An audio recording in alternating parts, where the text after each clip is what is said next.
Welcome to Film Phreeks. This is Justin Llewellyn. Eddie Williams. And tonight we're going to be reviewing one of the most anticipated films of 2018, and actually a film that's been in development for a long time. We're reviewing The Incredibles 2, which is directed by Brad Bird, and is the sequel to the popular film The Incredibles by Pixar that came out in 2004. And this one stars Craig T. Nelson, Holly Hunter, Samuel Jackson, and Bob Odenkirk, if you remember from Better Call Saul and Breaking Bad as well.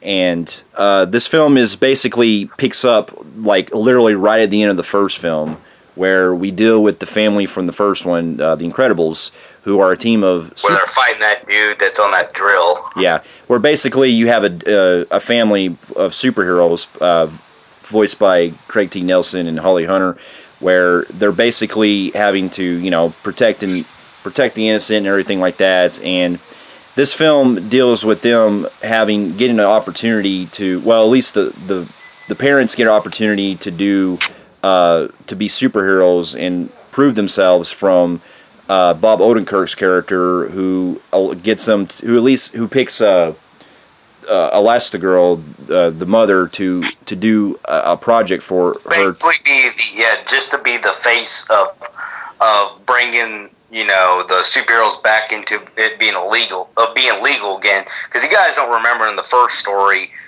the whole story premises goes on to where the villain in the first one kind of made everything look like the Incredibles were screwing up everything, and then being superheroes was considered illegal. Yeah. And so this one is about them trying to they're trying to make it legal again, to prove that superheroes can do good. Now here's some backstory. I remember enjoying the first Incredibles when it came out. I didn't watch it when it first came out, but I watched it a couple years later, and I remember enjoying it. I thought it was a fun superhero film, and it actually, I think it was ahead of its time because it was one of Pixar's films that basically poked fun at a lot of superhero tropes that were going on at the time, and I thought it was really good to see Pixar doing its own superhero franchise. What's funny is I didn't get to see it for the first time until literally yesterday before I went and watched the second one.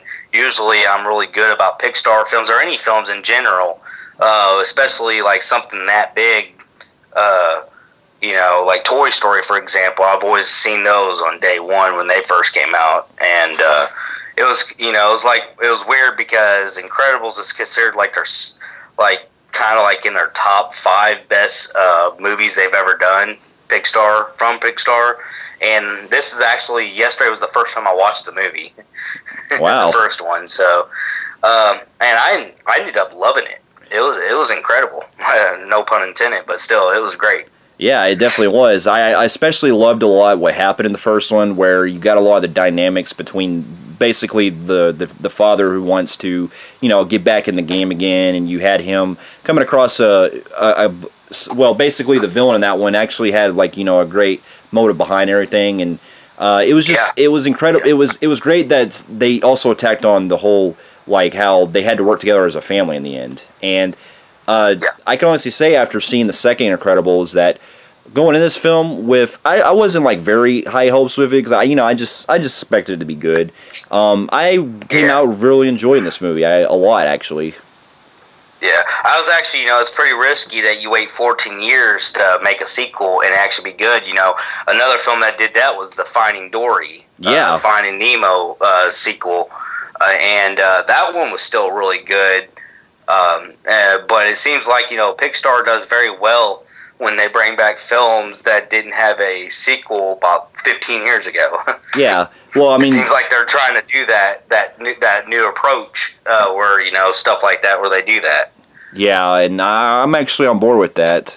But going into to get my pros out of the way, I really enjoyed the voices of the performances in this, especially Craig T. Nelson, all them. They all did great playing as their characters again, and great to see them back. I really enjoyed the way the story went with how the family has to come together, and they actually have all their characters fleshed out better in this one. They make it to where I ended up, I'm, one of my first pros. I'm glad that all the voice actors were able to come back and hold their own. Yeah, the boy didn't come back, but he still sounded definitely in the same. At the same time, the new guy played him. But other than that, everybody else came back, and I'm glad after 14 years they were able to get everybody back, and they did phenomenal yet again. And yeah, like you were saying, the flushed out. I do like it. See, this is like it's like I'm not gonna go in too strong talk on which one I like better, one or two, because I have them pretty much even. But what I do like to say, I think that two did better than one. In one, it's mostly 3/4 a movie about the dad. And this one, they were able to flush out more on all the family members. Not to mention, we got a lot more Samuel L. Jackson's character in this one. Yeah, he had more screen time. Yeah, and also with the baby as well, Jack, because in the first... and Jack, we were able to really get to know him more, because in the first one, even though kind of being like the face of the franchise, kind of other than the dad, I see the dad and I see the little baby as being more the face of the franchise. Jack wasn't nothing until the very dead end of the movie. Yeah. Pretty much in the last one. This one, we really build up how he's got special abilities where he can do tons of things. Yeah. So that was pretty neat. Yeah, it was, definitely. And they actually really explore a lot of his abilities in this. And he had some of the most... He actually has some of the most funniest parts of the movie for me as well. Because humor... Because cute and hilarious. Yeah, the humor in this was very, it was very compelling. It had me, smiling throughout, and it kept me going, because Pixar is known for not only grabbing you with its story in its movies, but also it can grab you with its humor at times as well. And I think that really captured it. And in the first one, if you guys remember, we focused on the dad. This one, we kind of focused on the mom, kind of.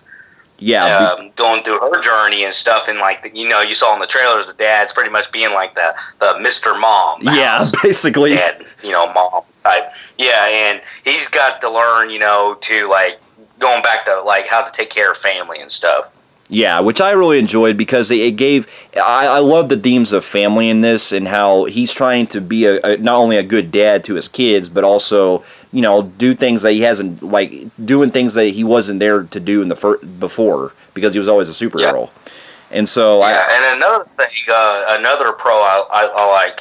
And this isn't nothing against the first one, because I thought first one was a really good starter of the series, and it was really good. And that one, we kind of spent pretty much the whole movie on an island.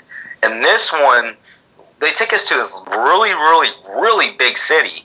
And at night is where I love this, the shots in the movie. I love it when it was nighttime, because the city kind of resembles kind of like Gotham. Yeah, in a way, it kind of reminds me of the Art Deco kind of look that Batman the Animated Series had, where exactly. it kind of had that... I thought it was fantastic. Yeah, where it kind of had that, I don't want to say film noir, but that old style looking architectural to it, which I enjoyed. That's what I'm saying. They're mixing it with the new generation of what Pixar is known for, which, can we really say anything bad about their animation? No, we can't. That's a pro.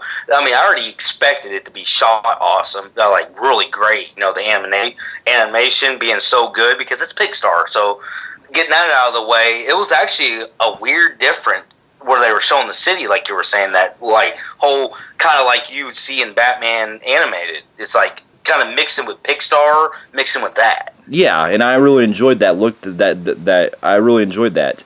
I also enjoyed the score as well. Yeah. It's great that they brought back the incredible theme from the first one, and a lot of the musical score itself is also very catchy.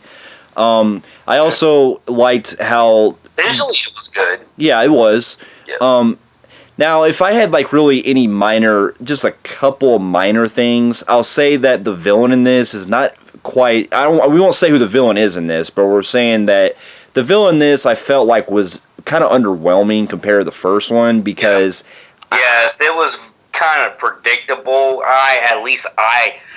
We've seen that same approach you see where, you have that certain person kind of hanging around, getting to know you, new to the movie, and you kind of already kind of saw it coming. So I was like, okay, I already kind of knew that. Not to mention the motive behind it and the fleshiness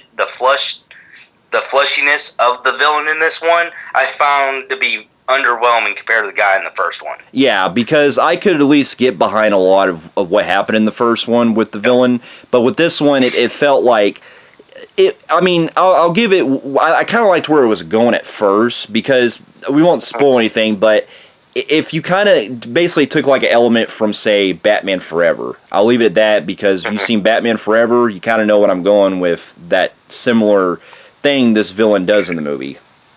Now, that being said, on the con part, I did like how the villain looked because it kind of reminded me of a Batman Forever, like you mixed with like kind of like Riddle-ish look, but also with the whenever it did that dark Gotham look at some points, kind of remind me of a strobe lighty technology version of Scarecrow. Yeah, that's what I was thinking too.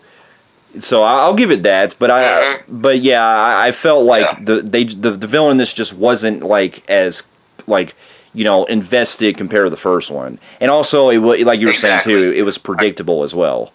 So that's really my only minor things I'll say that I had with it, but overall I still highly enjoyed this. I still really it was great. Yeah, I still feel like it's good that Pixar has come back to do sequels to, you know, some of their classics again and still keep them fresh and new. And I think this film will, you know, generate probably another one coming out maybe the next couple of years.